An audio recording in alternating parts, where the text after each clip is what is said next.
یہ ایک ایسی جنگ کا واقعہ ہے جس میں مسلمانوں نے ایک بڑے شہر کا محاصرہ کر رکھا تھا. محاصرے کو 1 مہینہ گزر گیا تھا.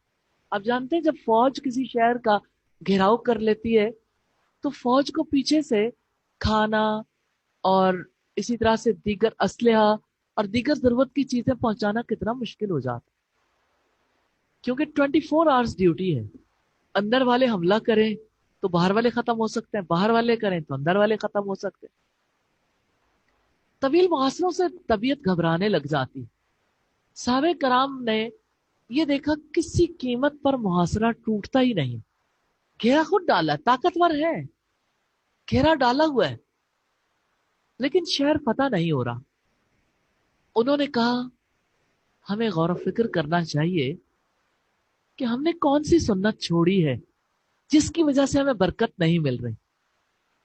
وہ اتنے سمجھدار لوگ تھے، ہمیشہ عام سطح سے اٹھ کر جب لوگ غور و فکر کرتے ہیں اللہ تعالیٰ کے بتائے ہوئے طریقہ کار کے مطابق تو انہیں سمجھ آ جاتی ہے غلطی کہاں ہے، کیا کریں گے تو نفع ہوگا اور کیا چھوڑیں گے تو نقصان سے بچیں گے.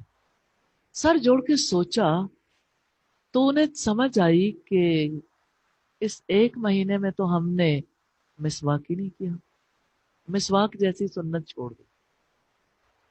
تو انہوں نے سمجھ آ گئی کہ ہم کہاں سے برکت کھو چکے ہیں. تو ان سب نے جب یہ سمجھ آ گئی ایک لمحہ نہیں لگایا، سب کے سب صحابی درختوں کی ٹہنیاں کاٹنے لگ گئے. اندر سے جاسوس آئے نقل و حرکت پر نظر رکھنے والے. انہوں نے جب یہ دیکھا کہ مسلمان چھوٹی چھوٹی شاخیں توڑ رہے ہیں، دانت یعنی دانتوں میں مسواک کر رہے ہیں، انہوں نے اندر جا کے خبر دی کہ باہر دشمن آج زبردست تیاری کر رہے ہیں، وہ اپنے دانت تیز کر رہے ہیں، کچا ہی کھا جائیں گے، کچا کھا جائیں گے. یعنی دہشت ہے نا، کسی طرح اللہ تعالیٰ بٹھا دیتے ہیں. اور یہ پہلا دن تھا جب مسلمانوں نے شہر کا محاصرہ کرنے کے بعد شہر کو فتح کر لیا. سنت پر عمل کی برکت ہے. جن چیزوں کو آپ چھوٹا سمجھتے ہیں وہ چھوٹی نہیں ہوتی. یہی چراغ جلیں گے تو روشنی ہوگی، اسی سے برکت ملتی ہے.